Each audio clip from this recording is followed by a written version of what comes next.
The reason that most people don't make sales out there on their online business is that they don't have credibility.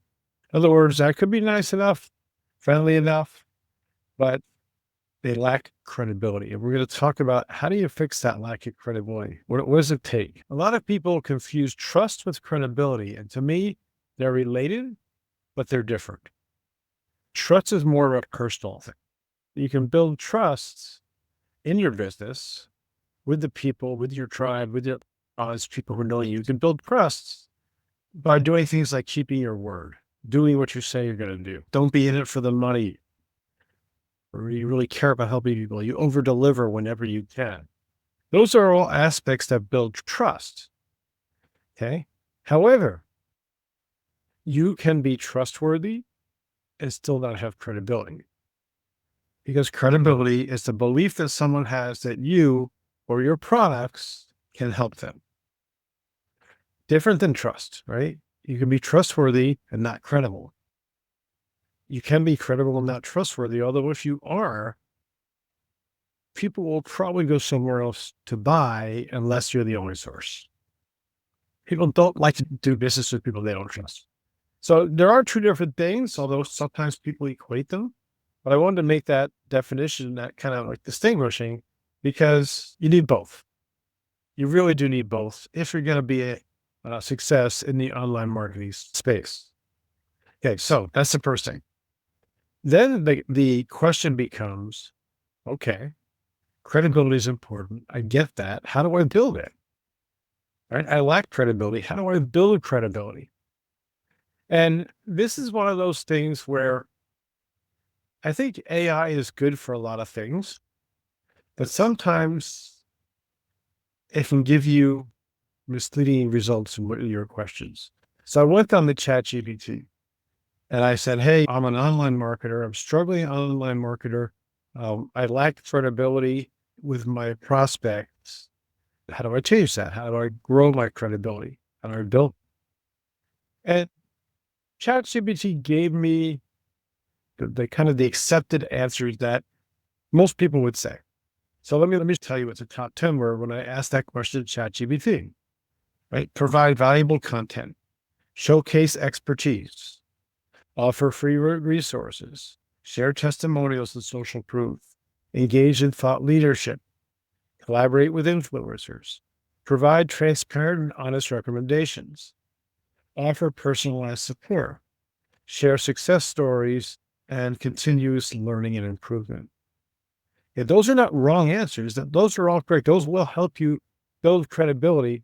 But to me, it doesn't get to the core issue, right? It dances around it, but it doesn't get to the core issue. So you guys who are here live, what do you think the number one way to build credibility is? Right? If you got to just nail down to one thing, what do you think it would be? Let me know in the chat. Just curious if you guys are on the same page as me or not. Authenticity, results, honesty. If you're consistent and you're honest and you're authentic, that might help you build credibility. But if you know a person who's authentic, they're honest, and you see they're consistent, does that make them credible in your eyes? So I'm just thinking about me. I know people online who are really good people. They're honest, they're open, they're authentic. I see them out there. I see them try. I see them consistent. But if I'm open and honest with myself, I don't yet have the belief that they're going to help me in whatever I need help with. You guys, all the answers you're giving me are correct. But the biggest thing that will make you credible for someone else is your results. Biggest thing. Okay. So maybe what I should have done is maybe I should have called this how to get results and build credibility, because that's what we're about to tell you. Okay. None of your answers were wrong in the chat. Those are all right. It will contribute toward your credibility. But if you did all those things and still didn't have results, I don't know if people would believe you could help them. I don't think I would. One caveat before I go any further. Let's make the distinction between credibility of yourselves as a marketer to help people and credibility of your product or service. Okay, so many of you guys are in network marketing and you have products that these companies sell. You could be promoting a credible company with credible products and be able to sell because there's credibility there. You're tying into the credibility of the product or service. But I want to talk today about how do you as a marketer become credible in the eyes of others? Okay. First of all, a myth. It's a myth I bought into and I thought it was the answer. And I spent a lot of money chasing it. And it's another one that helps contribute to credibility, but it's not the answer. And that is, I thought that I could build credibility by associations. In other words, if people saw me hanging around with Mark Harber, Ray Higdon, Diane Hoffman, right, the digital mentors guys, if people saw me hanging with those people, I would be credible in their eyes. Did you feel that way, or is it just me? I really thought that. I really believe that. So I would pay money for high level coaching, right? To learn, yes, but also with the thought of, yeah, if people know that Ray Higgins is my coach, that's going to build my credibility. And it doesn't, right? What it does is it might elevate you the way someone looks at you, but doesn't build enough credibility that they will buy from you. Associations with leaders might elevate you, or the way might elevate the way someone looks at you, but won't build enough credibility that they will buy from you.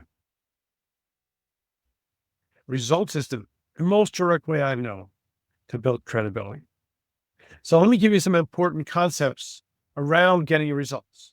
I can't give you just a formula for getting results, right? If I could, I'd make a lot of money because it's different for everybody. But there are some important concepts that are the same. Number one, stop following.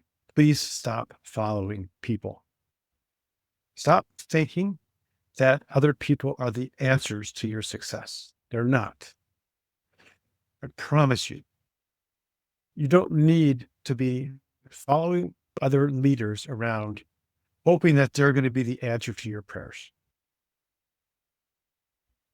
And I'm going to say something that's going to ruffle some feathers. And I'm sorry, but I have to say it because I truly believe it's true.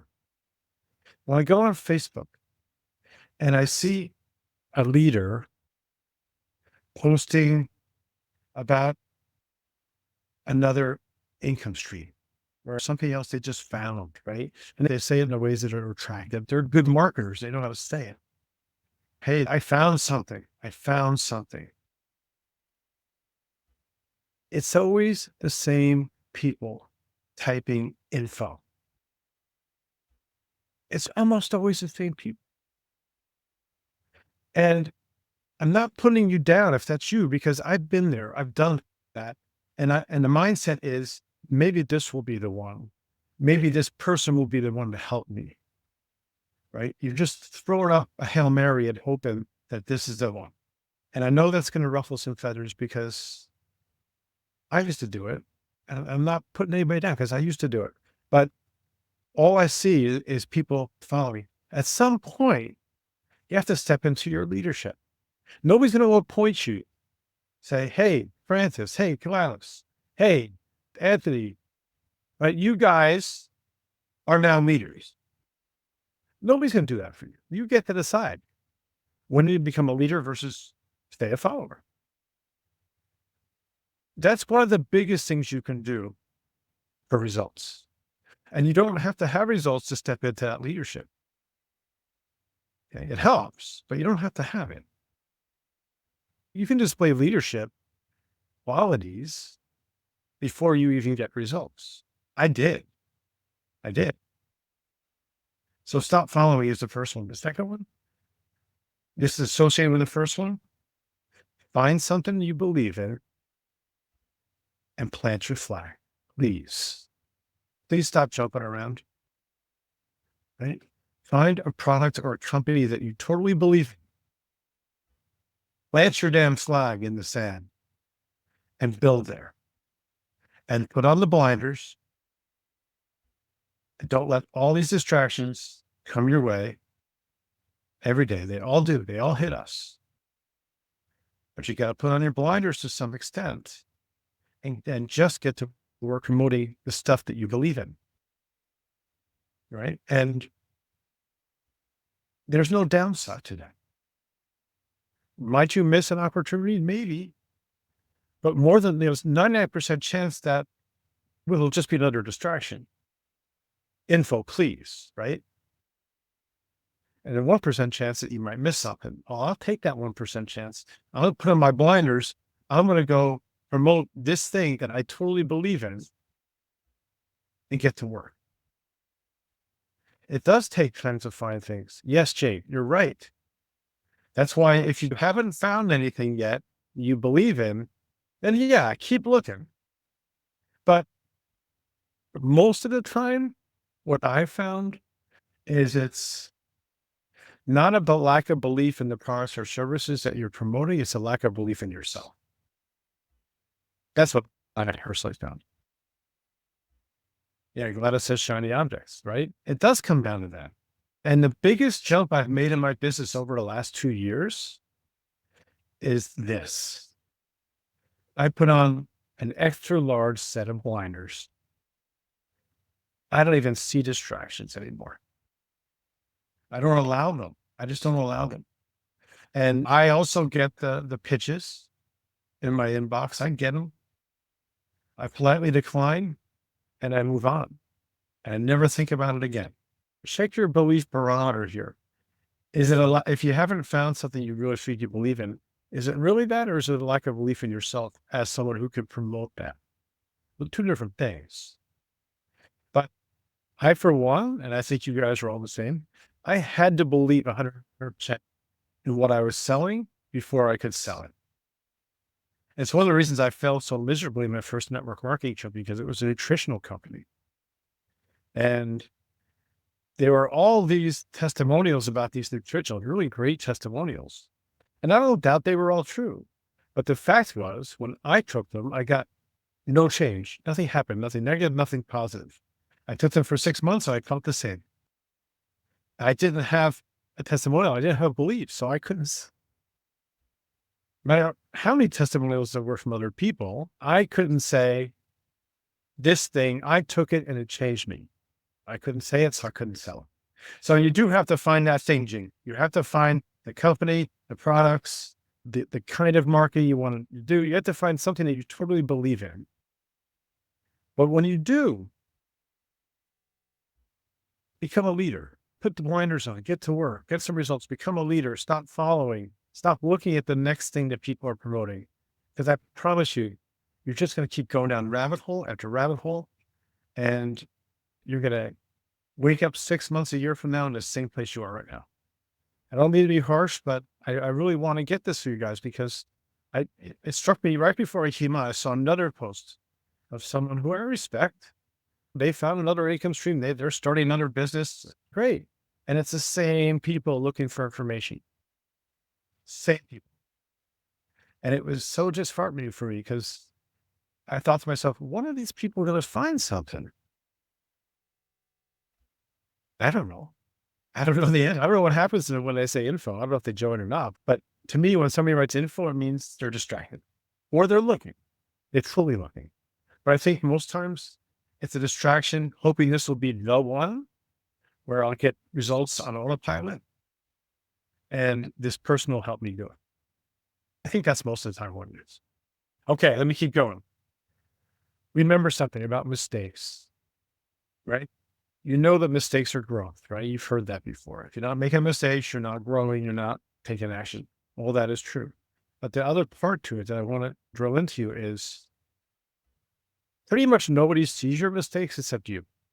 We all think that everybody in the world will see our mistakes if we make them. Now, when I was in healthcare, if I made mistakes, it was high stakes, right? It was like people could lose thousands of dollars and I could lose my job. Those are high stake mistakes. But in marketing, almost always you're the only one who's going to see your mistakes. Nobody will even know you made a mistake, right? You might take a hit with money.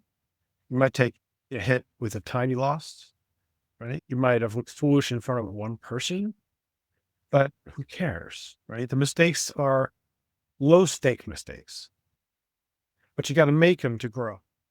So yes, it's true that mistakes equals growth in business. Yes, that's true. But don't be misled into thinking that everybody's going to see your mistakes. They're not. So don't worry about it. Just make the mistake and go. You want to take a Thomas Edison mentality. She's famous for saying that he didn't fail 10,000 times to invent the light bulb. He found 10,000 ways it didn't work. That's the kind of mentality that you take in marketing, right? You do something that doesn't work. Okay, that doesn't work. Doesn't mean I failed because I took action, so I didn't fail. Just means that whatever I didn't work. Maybe I didn't do it right. Whatever, it didn't work. Okay, let's keep going. Let's try again. It's a mistake that nobody sees. And then the last thing I'll leave you with in terms of concepts is your goals and your why has to be bigger than your ego. Your goals and your why, your big reason for doing your business, have to be bigger than your ego. And I have to admit, full transparency here, my ego was my biggest detriment when I started my business because I was very successful in healthcare and I was a nothing in business. It was hard for me to justify the two, right? It's hard. It's difficult.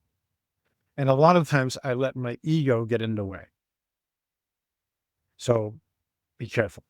Okay. Here's my roadmap for the fastest path to results. And this is not from ChatGPT. It's not from AI. It's from my experience, my heart. The obvious things, right? Have belief in something. Work your ass off promoting it. Be consistent. Become knowledgeable in whatever that product or service does. Or if it involves a marketing strategy, educate yourself, learn, become knowledgeable there. Or we talked about one other call about what do you want to be known for? That's part of leadership. So that's part one. But here's the other part. As soon as you get a result, you talk about it. Not in an egotistical way, in a very matter of fact way.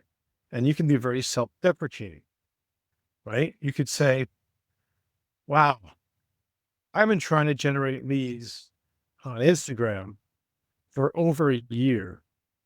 And I finally generated my first 5. It was just missing a little tweak. Right. I feel so proud of myself for keeping going. I would love that kind of post. And I also want to know if I'm not getting leads, I want to know what that person did. But that's not egotistical. When you get results, I recommend you talk about it. And you talk about it in a way that maybe gets people curious because then they'll come to you and they'll ask you how you did it. And that's the other part to it. So you get the result, could be your first lead, could be a first positive conversation you've had. Right? It could be something very small. You talk about it on social, so you let people know about it in your own personality, and then you show others how to do it if they ask. Or you can get on more formally like this, like a presentation and show people how you did it. Because I guarantee you, whatever result you get, there's always a lot of people who haven't gotten that result yet, who are behind you. That could be your first lead. It could be your first sale. It could be your first quality conversation. There's lots of people who can't figure out how to have a quality conversation. You can help them, right? When you get results, and then when you help others to show them how to do it, you gain credibility because they now have a belief that you did something and you can maybe show them how to do it. Understand how that works? So results, let people know about it. Help people do it too. Show them what you did. Credibility. Now, some of you guys might be thinking, okay, that's really small. How do I do this in a bigger way? That comes down to in my experience, to what I call exposure agents. Somebody or something who has a bigger audience than you do. And the way you put gasoline on the fire of credibility building is you get a result and someone with a much bigger audience talks about it. So, example, when I was first starting, I really gravitated toward Mark Harvard's training. I really liked what he did. So I learned from him a lot. And I started generating leads on YouTube using his training program. And I got to know him a little bit, and I just messaged him and told him, "Hey, thanks so much. I'm finally getting leads on YouTube. I never did before." We talked a little bit more about it. Before I knew it, he was talking about me and the results I was getting. And all of a sudden, my credibility meter went up the meter, right? Up the line there, because now I had somebody with credibility and an audience talking about me and my results. That's how you go faster. That's the best way to go faster. But you got to get the results in the first place. So what did I do? I put my head down. I learned Mark's program. I did it. I made mistakes. I failed. I didn't get results. I kept going. I kept going. I got some results. I told Mark. And because any product creator loves when somebody uses their program and gets results, Mark talked about me. I've told you this before, right? This is not new. But that's how you throw gasoline on the fire. But it all starts with the first result. And sometimes the first result's the hardest. Right? I know there's some people out here who don't have results yet. Right? And it's okay because you're here.